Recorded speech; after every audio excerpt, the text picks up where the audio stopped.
Hello Flight Simmers and welcome back to Alpha Hotel Flight Simulator Training. This is Lesson 9 on our VFR, our private pilot level training series. This lesson is part 2 of our series on VFR navigation. In this video we'll talk about the details of dead reckoning navigation and then use this technique to complete legs 2 and 3 of the cross country we started in the last video. Dead reckoning is a very old navigation technique, dating back to the times of early sailors. There are various reasons put forward as to why it's called dead reckoning. Some say it's an abbreviation of deduced reckoning for the calculations you have to make. The other story is that old sailors would say if you didn't do it right, you'd end up dead or lost at sea. As we mentioned, the technique involves plotting a course to fly, marking checkpoints along the route to make sure you're on course, and making calculations to determine what heading to use to fly your course and how long it will take for you to reach your checkpoints and your destination. Dead reckoning is a useful technique to fly between 2 points that don't have anything in between them that you can follow, like a road or a river, and when you don't have a GPS. The only equipment you need to use dead reckoning is a chart, a compass or heading indicator, a clock or stopwatch, and some calculations. It's basically the technique that's used to fly the bush trips in Flight Simulator, where they give you points to fly to, the heading you need to use to get between those points, and the time it will take you to get there. Those trips make a lot of turns, though. While you don't have to fly in a straight line with dead reckoning, it's a good idea on your first attempt to keep it simple, which is what we'll do in this lesson. We'll do 2 legs in this video, the first of which will be our pure dead reckoning leg. It will be a leg from Greenville, Mississippi to Camden, Arkansas, which is a continuation of our 3-leg cross-country that we started in the last video. On the final leg, from Camden back to our home base in Pine Bluff, we can use some pilotage to start out, but we'll want to hold a course when our road gets a little more difficult to follow about halfway through the leg. So let's take a look at the process for flight planning on a dead reckoning leg. The first step in the dead reckoning process is to find the 2 points that you want to navigate between and plot a course between them. In the days before digital charts, you had to use a chart plotter to determine your course. You draw your course line using the straight edge of the plotter, mark your checkpoints, measure your distances, and then use a protractor-like piece on the plotter to determine the direction of the course. You then use a mechanical flight computer to determine ground speed and time between checkpoints. With digital charts and flight planners, including the ones found in Flight Simulator and SkyVector, you just enter the 2 points you want to navigate between, and a course line is created for you. In SkyVector, the course heading and distance are shown on the chart.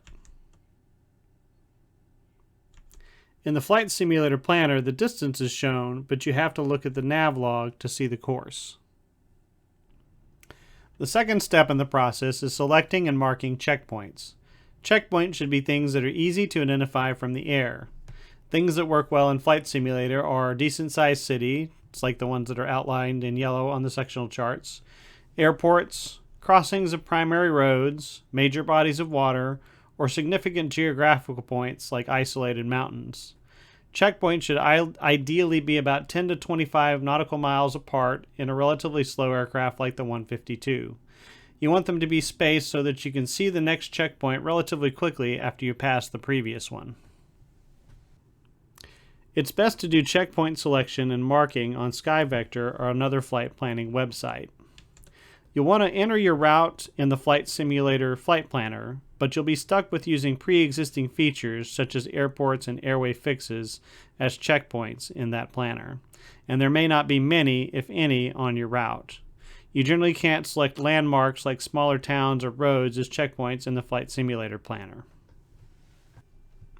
So just to review, the way that we mark checkpoints on SkyVector after we've created our course line is we take a look and see what we want to mark as checkpoints. So the first point I'm going to mark is the town of Dermott, Arkansas, which has a fairly large urban area and then an airport to the south of it, so that makes a pretty good checkpoint. And so what I do is I go on the course line where I want to mark that checkpoint, and then I right-click on that, and it brings up a box to add things to the flight plan. And the bottom point is the GPS coordinate where I just clicked. So if I hit plan, that will add that coordinate to the course line.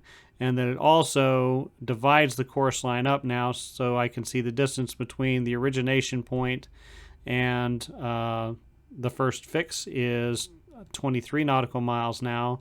And as I add checkpoints as we get further along in our route here, it will continue to divide those up. And if I want to remove a checkpoint, I just left click on it and then hit delete, and that removes that checkpoint. Say if you put it too far north and it bent your course line up, you can do that. You can take it out of there.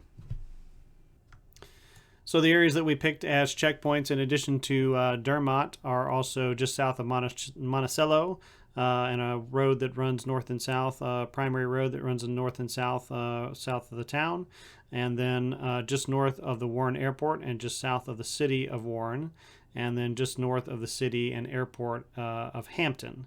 And then the other points that we've marked in there are our top of climb out of Greenville, which is at 7 nautical miles, which we got that from our time, speed, and distance chart in the 152 manual. And then our calculated top of descent, which is 10 nautical miles away from the Harrell Field, and we did that calculation based on the amount of altitude that we need to lose to get into the pattern there at Camden, which we talked about in the last lesson.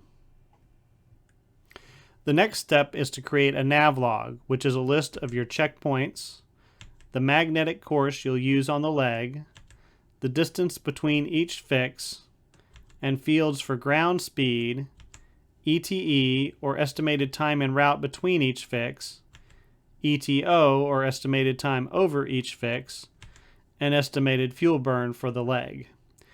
You can also include fields for actual time en route, actual time over a fix, and actual fuel burn on a leg if you want to fill out those fields en route. You'll also want to include your top of climb from the 152's time, fuel, and distance to climb chart. Today we'll be climbing to 4,500 for this westbound leg, so we can use the 4,000 foot numbers because it's a climb of just a little over 4,000 feet from field elevation. So that gives us 6 minutes of time in the climb, 2.7 gallons burned, including start and taxi, and 7 nautical miles covered over the ground. You'll also want to include your calculated top of descent point in the navlog.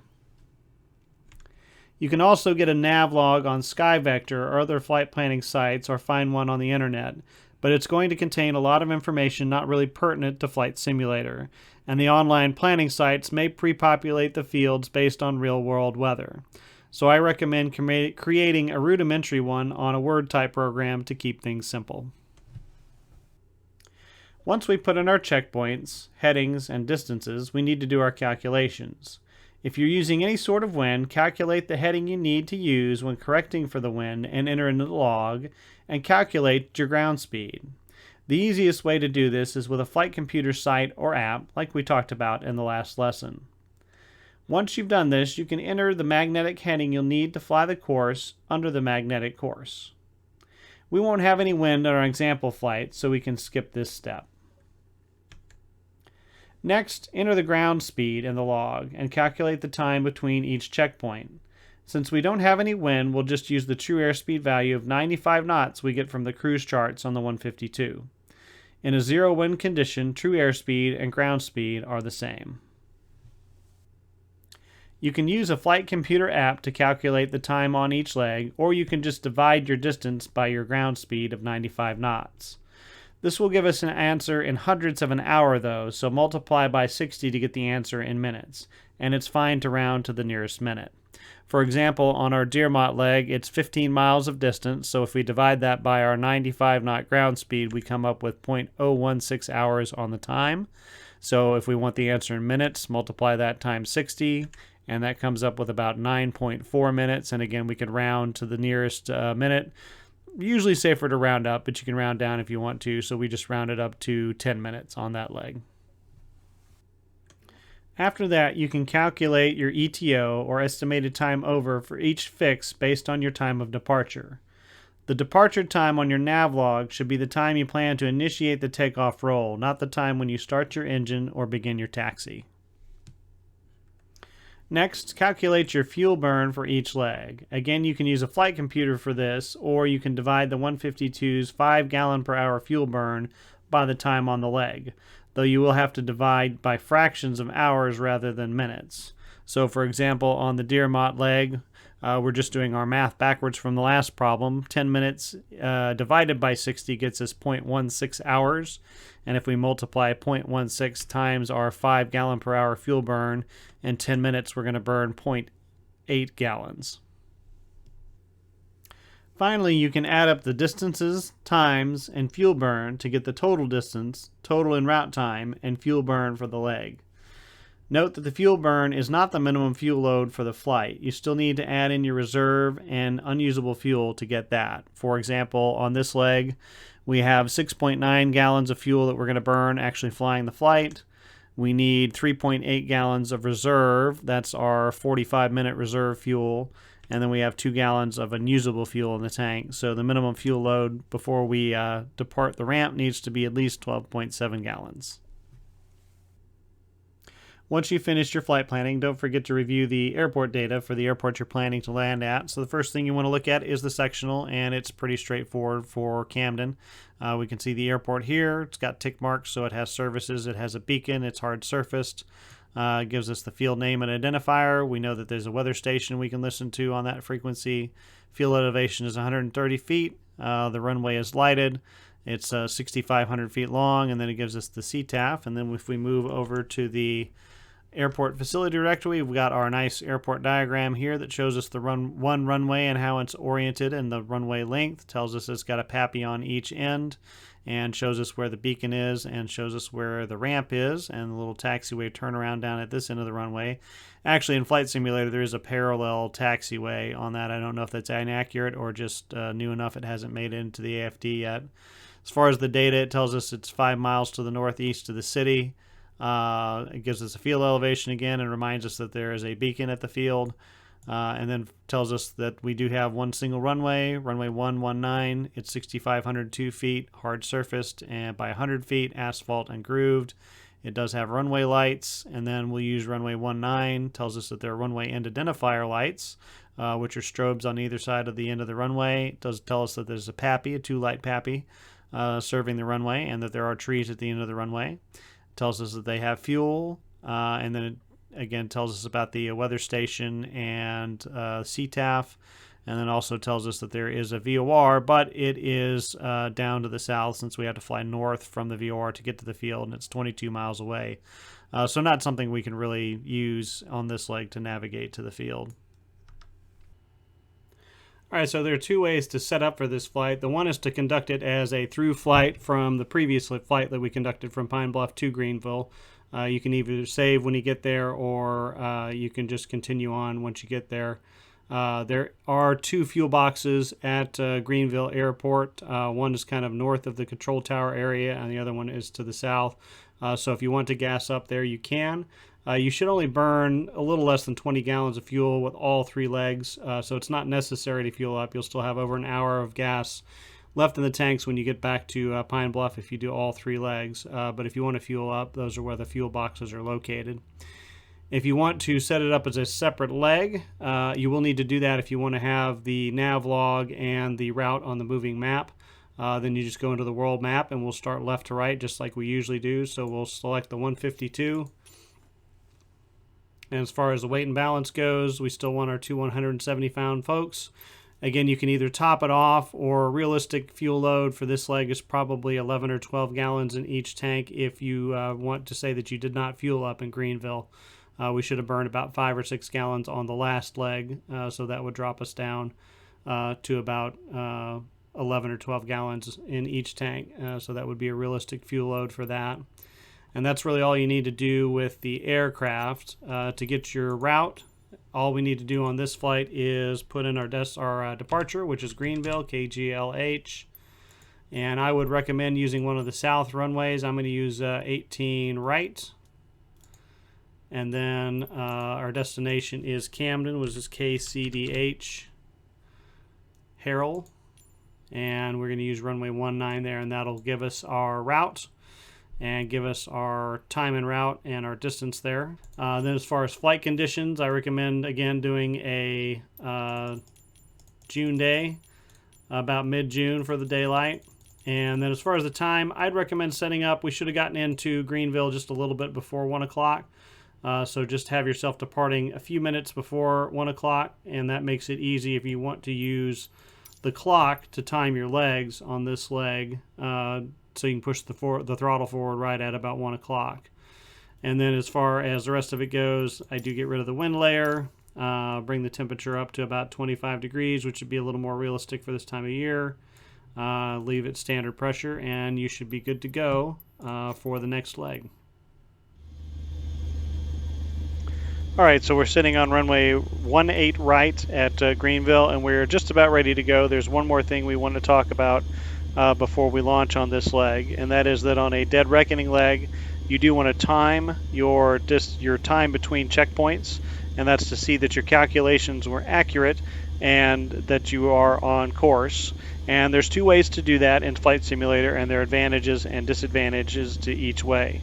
The first method you can use is use your clock and just see if your estimated time overs are matching what you calculated on your navlog. And if you don't want to use the fancy analog clock that's provided in the 152, you can also bring up the weather menu here, and it will give you a digital clock, although it doesn't have a second display on there, a second timer on there.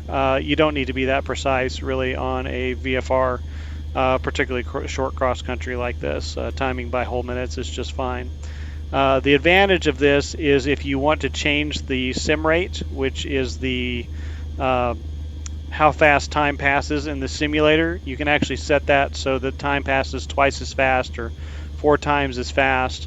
If you do that, this will keep up with that, whereas the stopwatch does not adjust to that right now. And the disadvantage of this is that if you pause the simulator, either an active pause or a full pause, going to escape and getting out of the flight, the clock will continue to run whether you're paused or not. So you can see it's sweeping through 30 right now. If I pause it for a couple of seconds, come back, it's now sweeping through 35. So the clock continues to run even when you're paused. So if you do need to take a break during a cross-country flight and you're using dead reckoning, just come up here and take a look at note at the time if you want to continue to use the clock, and jot it down or whatever, and then when you come back to the simulator however long later, just readjust your clock to where it was before you left. The other thing you can do to time your legs is to use the navlog stopwatch, which pull up your navlog. At the bottom you have a stopwatch. Functions are pretty straightforward. You hit start, it starts the timer, and it does have a second timer in addition to minutes and hours. And then you can pause it if you want. There's really no reason you should need to do that on a dead reckoning leg. And then you can resume it, and you can also reset it back to 0. And so you would do that by starting your timer before you take off, and then seeing if you hit your top of climb at 6 minutes, and then resetting it, seeing if you hit your next fix at 10 minutes, and so on. And again, the advantage of that is that if you pause, it will actually stop. It won't continue to count. But the disadvantage is it does not adjust to the rate that the simulator is set at. So if you start moving the simulation rate faster, the stopwatch does not adjust to that, so it's not going to be correct. My personal preference is just to use the clock, and I usually pull up the digital clock up here in the weather menu, and then you can minimize it when you're not wanting to look at it, or get rid of it altogether and just bring it back when you want to see it. So that's just a personal preference as to what you want to do as to timing your fixes on this leg. To fly this leg, perform a normal takeoff from runway 18 right at Greenville.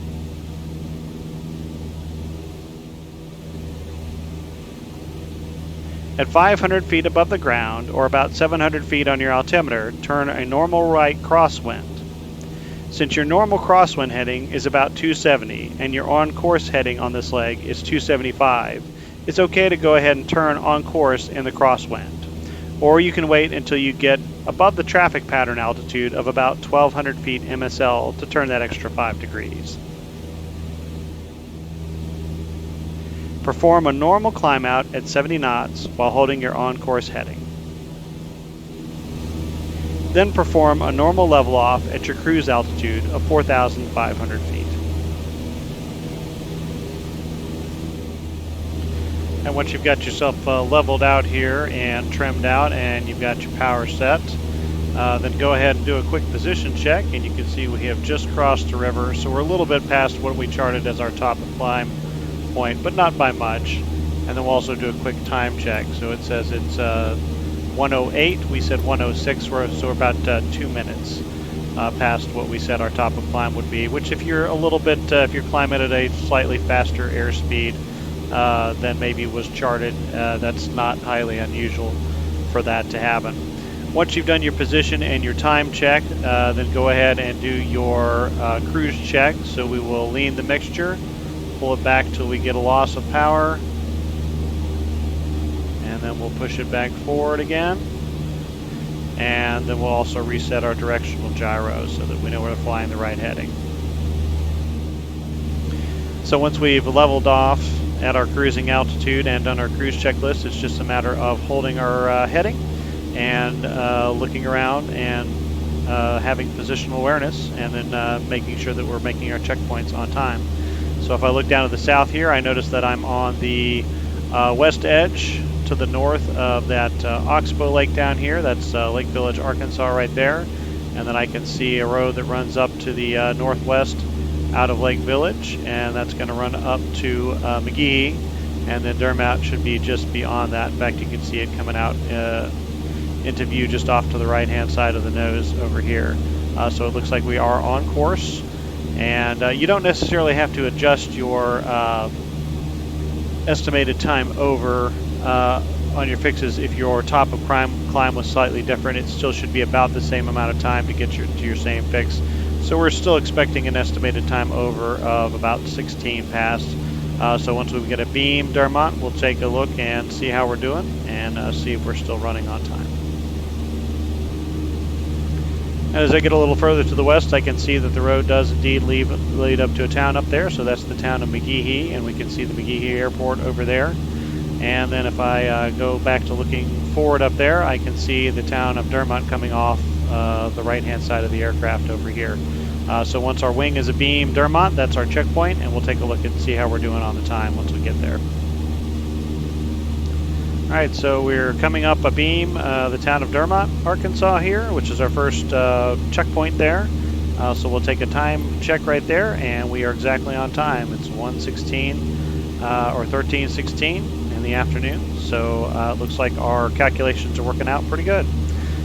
So now we just hold our heading and we look for our next checkpoint of Monticello, which should be about 11 minutes down the road. And as we work our way to the west here, it's about 22 minutes past the hour now, so about 5 minutes till we come up beam Monticello. And if we look off to the right side of the aircraft here, we can see a fairly large-sized city for rural Arkansas anyway. That looks to be Monticello, but as we get a little closer, there's a couple clues we can use to make sure that that's it. There should be a road running north and south through the town, and so we will take a look and make sure that that's there, and that's actually when we cross that road, that's going to be our checkpoint.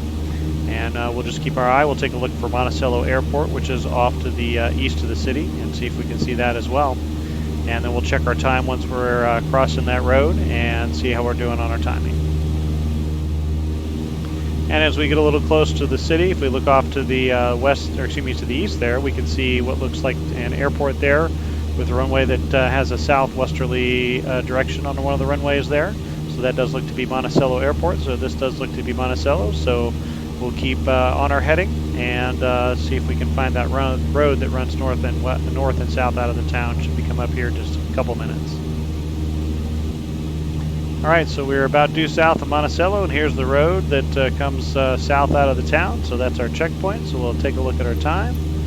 It should be 27, and it is indeed 1:27. So it looks like our calculations are good, and we are on course. And so now we will keep heading to our next checkpoint, which is going to be being the town of Warren, and that should be in about 9 minutes. So about 1:36 should be the time that we get to that area.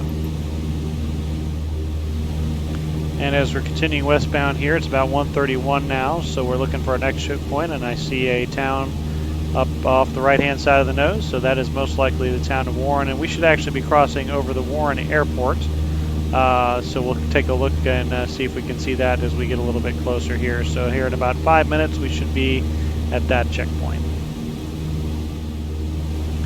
As we get a little bit closer to the town of Warren, which we can see right up to the right side of the nose, we can see that there does appear to be an airfield to the south of town, and we are supposed to fly right over that airport on our route, so it looks like we are pretty well on course. And that does look to be Warren Airport, so we can tell if we look at the chart that's got another southwesterly facing runway, and that does appear to be correct. And so that looks like this will be our next checkpoint. So once we are either right over the airport or right due south of the town, we'll take a look and see how we're doing on our time.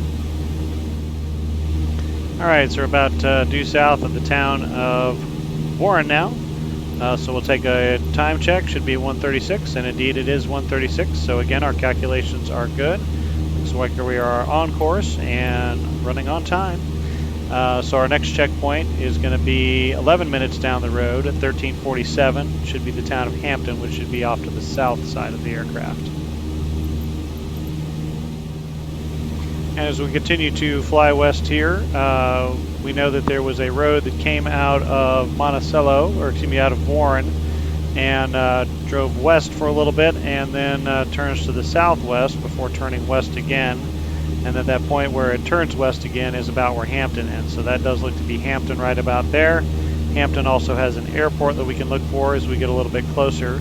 But that checkpoint is coming up here in another 5 minutes or so.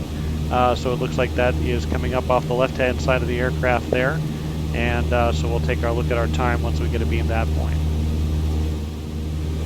Actually, as we fly a little bit further west here, it looks like this is actually a smaller city. This looks like it's actually the city of Harrell, and you continue the road west, and you actually run over to Hampton over there. So initially that identification was not correct, but we see we use our clues, like the fact that there's a fairly large road running north and south through Hampton. And then we'll also take a look over here. Show our face in the windscreen here. And we can see there's an airport to the south and east of town, and that should be the Hampton Airport. So that looks like that is correct. So that is Hampton there. We've identified it with all of our clues, and so that will be our next checkpoint. So we'll see once we're beamed there what our time is. Alright, so as we cross the road here and cross being the town of Hampton, that's our next checkpoint. So we'll want to do another time check here, and we should be at 1:47, 1:48, so we're pretty close. So it looks like our calculations are still working out. We're still on course. We also know now that we're about 4 minutes or so from our top of descent. So about 1:51, we'll want to start our descent into Camden area. And the other thing that you want to do as you're working along here is you'll notice that there's a road running north and south through there. And we know that that connects with a larger road, and there's a larger settlement up here. That's the town of Fordyce. So it's good to know kind of a positional awareness. Just be aware where you are, not only where you are, but where things are that are nearby you. So if you had something go wrong, you know what your options are for going to another field. We know Fordyce is a fairly large-sized city. Has an airport up there that we could use if we needed to go somewhere other than Camden. Obviously Hampton's another option, or we could turn around and head back to Warren. All good-sized fields for a 152 anyway that we could use if we had weather popping up in front of us or something like that. Alright, so it's about 1:51, should be about 10 miles away from the airport. So it's time to go ahead and start our descent. So we'll pull the power back to about 1900 RPMs. You can throw the carb heat on if you'd like to, and then adjust the power. Keep your pitch to fly about 95 knots, and just come down at about 500 foot per minute rate of descent. Also, don't forget to do a little bit of a descent checklist and go ahead and enrich your mixture up about 10 or 15% per 1,000 feet as you come down. And then we're just going to start looking out for the airport out there. So we know that the town is off to the southwest of us, and the airport should be to the northwest, and I think that little green patch right there is probably the airport. So probably what we'll do is maneuver down to the south here and then make a 45-degree entry for our left downwind to runway 19 there. Alright, as we're coming through about 3,500 feet here, I'm starting to look out for the airport. It looks like the city of Camden off there to the southeast, so that looks about right. And I'm thinking the airport is right about here. It's 1-9 and 1 and 1-9 are the runways, and so it should run north and south. That looks about right. It looks like there's some buildings out there that might be hangars. So I'm pretty sure that's going to be the airport. We'll get a little closer and find out. And there's no reason here, since we're approaching this side, that we can't maneuver down to the south a little bit and make that 45-degree entry into the downwind and just do a normal traffic pattern out here. So again, I'm continuing down to the traffic pattern altitude and planning to make that 45-degree entry and just make a left downwind and a left base and final for the airport out there. Other things we can look out for hints, we saw there was a rail yard out there on the sectional chart, and it looks like that might be what that is right there. A bunch of tracks in a line together. So you just use hints and other landmarks on the sectional to try to identify where the airport is. And as we get closer, that's starting to look more and more like an airport. So that looks to be our destination. And we're getting closer, and it is indeed looking like the airport now as it comes into better focus there. So I'm going to go ahead and maneuver down to the south just a little bit here, probably fly over this area here. Sets me up on a nice 45-degree entry for the left downwind to the runway there. And we'll make our pattern entry from that direction. So I'm basically just going to follow this road right here for an entry into the pattern, and I'm going to go ahead and turn on the lights. It's a good idea when you get into a traffic pattern area, at least in the real world, to go ahead and turn on those lights so folks can see you. So go ahead and make that turn towards the runway there, and we're about 500 feet above pattern altitude. So once I get to pattern altitude, I'll level off, and after that we just fly a normal traffic pattern into landing. And so I've rolled out at about a 320 heading or so. That puts me on that 45-degree entry. You can see pretty clearly now that this is the right place. And so now it's just a matter of making a normal pattern entry. We want to level off here at our pattern altitude, 1,200 feet. Bring it back to 2,300 RPMs. And then we'll just fly the traffic pattern. I'm going to make my base right about this tree line right here, maybe a little further out. So just like we did with our traffic pattern in Pine Bluff, we're looking for a beam the numbers there to start configuring for the approach. Getting a little low here, so I'm going to correct on that.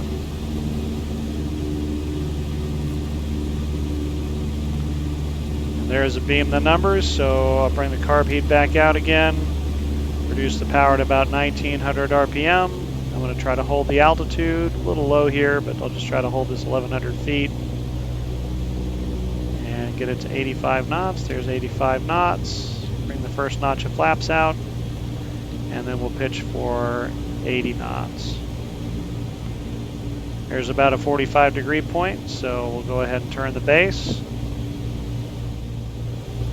And we know the base is going to be about a 280 heading since it's runway 19. Get on that 280 heading. We'll go ahead and bring out that next notch of flaps. Pitch for about 70 knots and take a look outside. Looks like we're on a good approach pattern for the runway here. Go ahead and turn my final over this road here. Get our last notch of flaps in there. Going to be a little bit high, so I'll reduce that power. Pitch for 60 knots. For landing checklist, landing light, taxi light are on. Carb heat's on, mixture is full rich, and the flaps are 30. Landing checklist is complete, and we'll just fly it to a normal landing here in Camden. Came a little high on that pattern, so it's easy to do when you're at an unfamiliar airport, but remember you always have the option for a go-around.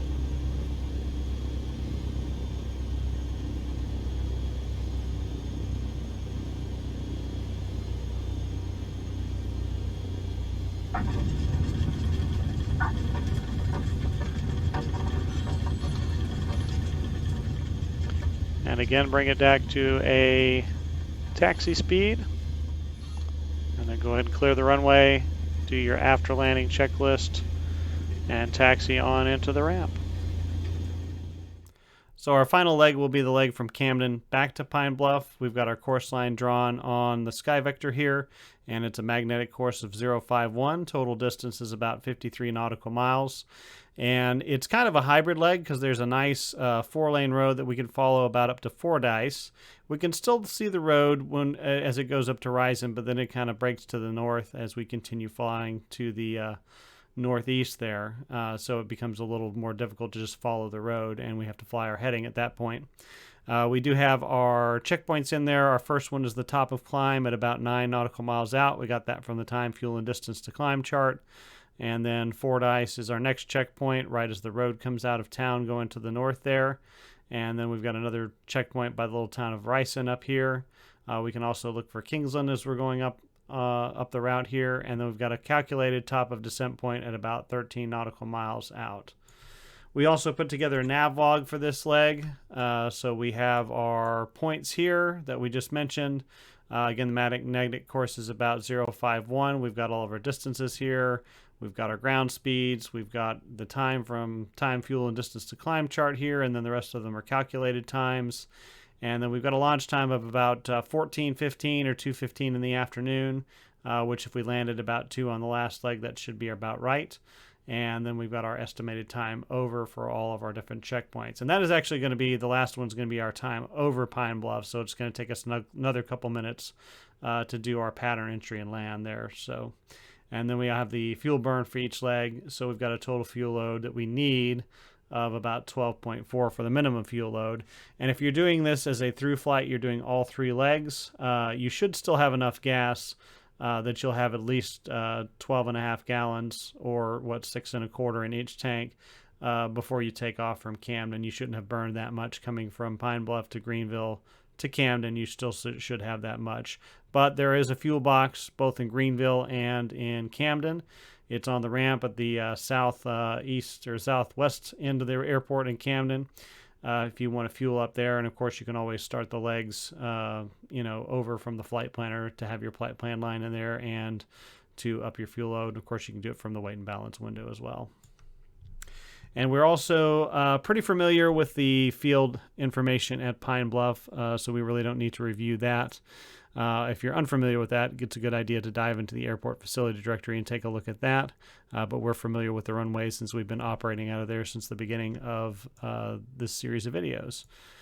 So with that, we'll go ahead and get on the runway out there at Camden and take off. To fly the final leg of this trip, perform a normal takeoff from runway 19 at Camden.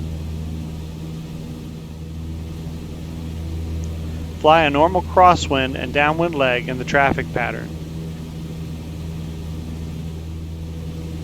The heading on crosswind at Camden is about 100 degrees. The heading for downwind is about 010 degrees. Don't level off at traffic pattern altitude, though. Go ahead and keep your climb going. Since we're headed back to the northeast on this leg, our cruise altitude will be 5,500. When you're beam midfield on the downwind, you can go ahead and turn on course, a heading of 051, to depart the traffic pattern at Camden. Maintain a 70-knot climb until you level off at 5,500 feet. It was climbing through about 3,500 feet here on our way up to 5,500 feet. We can look off to the left side of the aircraft here, especially if we slide over to the side, and we can see that we can see the town of Bearden, which is about where our top of climb will be. But because we're going to fly pretty much directly over it, we probably won't see it as we pass over it. So we'll just use the level off as the timing point for our top of climb. So we'll go ahead and perform a normal level off here at our cruise altitude of 5,500. Just like we've done on every other leg, we'll go ahead and pitch for level flight, about 0 degrees. Let the airplane accelerate and then set the power and then trim out. And once we do that, and before we do our cruise check, we'll do a quick time check to see how we did on our top of climb. So we've got it trimmed out. It's approaching about 95 knots. Go ahead and pull the power back. It's about 2,300 RPMs. And And then real quick before we lean it out and do our cruise check, we'll take a look at our time. And it says it's 24 past, and we know because of the sweeping second hand that it just rolled over to 24. We said 23, so that's actually pretty close. It looks like we did level off right about 23 past the hour. So now we go ahead and lean out the mixture and do our cruise checklist, reset the heading indicator to the magnetic compass, and then we just hold our heading and we look for our next checkpoint, which is Fordyce, which we can see actually right out over the nose right there. So we should be coming up on that about 31 past the hour. And we'll notice that there is just a little bit of a road that we can follow out here, but it's not quite as clear-cut as keeping the river in sight was on leg 1. So it's, like I say, it's a little bit of a hybrid leg. And the landmarks become a little more scant once we pass Fordyce, so it becomes a little more of a dead reckoning leg beyond that point. As we get a little closer to the checkpoint, to Fordyce, we take a look at other sectional clues that will tell us that this is indeed Fordyce. So we have the town there, we have the road going northwest out of the city, and then we have the airport to the northwest of the city as well. So that tells us that this is indeed Fordyce. And so once we get a beam to town here, we'll take a look and see how we're doing on our time. Alright, so we are coming up a beam, the town of Fordyce. You'll notice that we're not flying right directly over the city, but we are flying pretty close to it, so we do have to translate to the right side of the aircraft to get a good look at the city. And we'll go ahead and take a look at our time here, and it is 2:31, and we said we'd be over it at 2:31. So our time is looking correct on this leg. So now we just continue to hold our heading of 051, and we should be at Ryson. The town of Ryson here in about 8 minutes, or about 39 past the hour. And as we look northwest towards our course here, we can see there's not really any good landmarks to follow from this point for doing just pilotage. There are a couple of roads, but it's not real clear which road is the one we follow. So our better course of action is just to hold our heading and look for landmarks up the road, and do this as more of a dead reckoning leg from here until we can get Pine Bluff in sight. And as we continue on our course here, we look for more clues. We notice that on the sectional chart, the road that comes out of Fordyce goes to the northwest, but then takes a bend to the north before it hits Ryson. So pretty sure that is Ryson right off there, and we are supposed to fly slightly to the left of it. And so it looks like we're going to do that on our present course. So that looks to be the city, but we'll take a look when we get a little closer and take a look at our time and see how we're doing there. Alright, so that puts us beam the town of Ryson right there. So we'll go ahead and do a time check, and it should be 2:39 according to our navlog, and it is 2:39. So we do look to be on course and running on time. So we'll continue to hold our heading and continue on our way to Pine Bluff. And we'll notice if we take a look up there, we do seem to see kind of a road heading up this way and then a settlement right up there.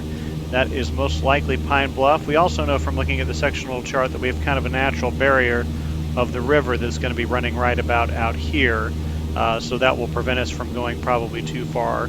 We also know that Pine Bluff, the airport, is located to the southeast of the city, so our nose should be pointed pretty much right at it, and we do seem to still be on course, so it looks like we are doing good in that respect. In about 3 minutes, at about 2:42, it will be time to initiate our top of descent, and we'll start our descent into Pine Bluff at that time.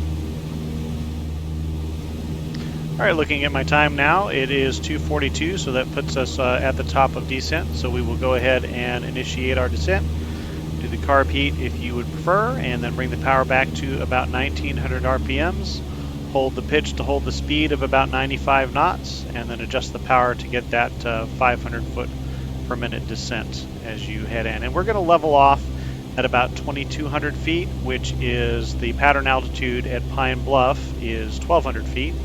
Add 1,000 to that, so we can cross over midfield at 1,000 feet above traffic pattern altitude. That's 2,200 feet. So that's where we'll level off to do our pattern entry at Pine Bluff.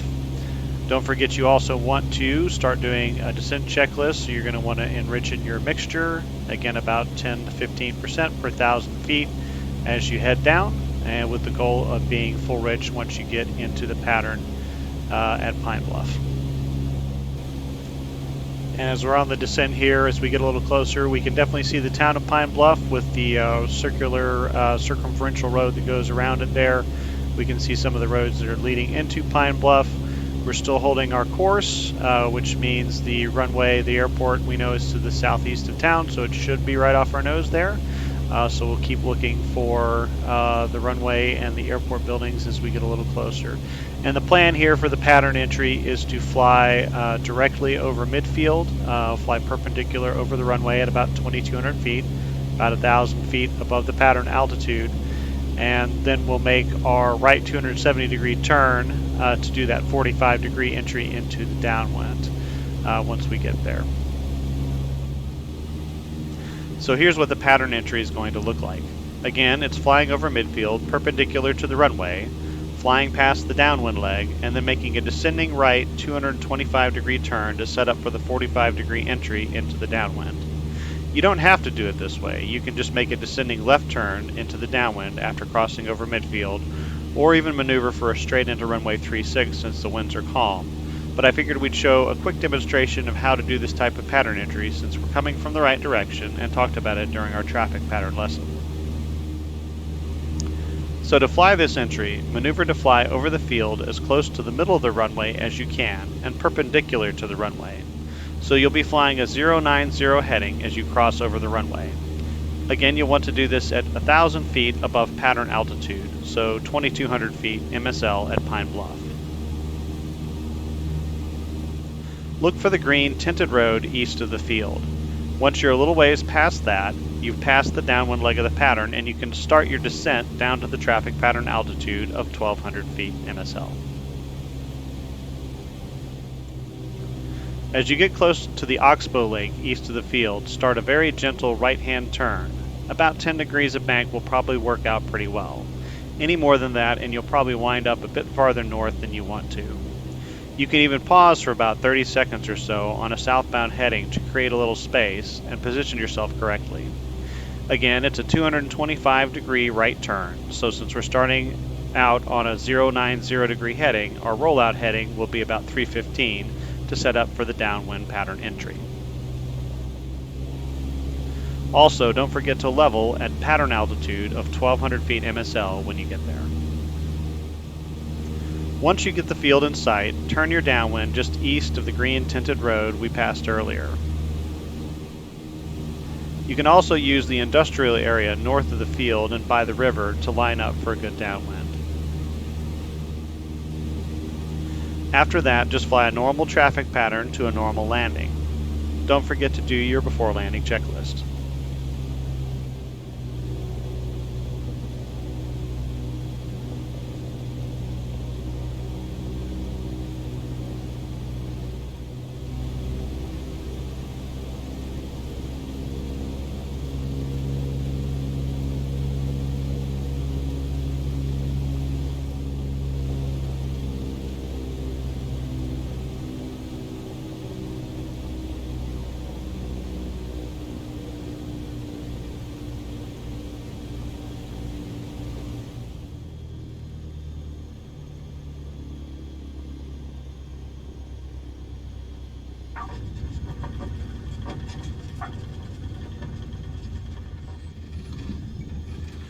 Once you clear the runway, perform your after landing checklist and see if you can find your rampers to park.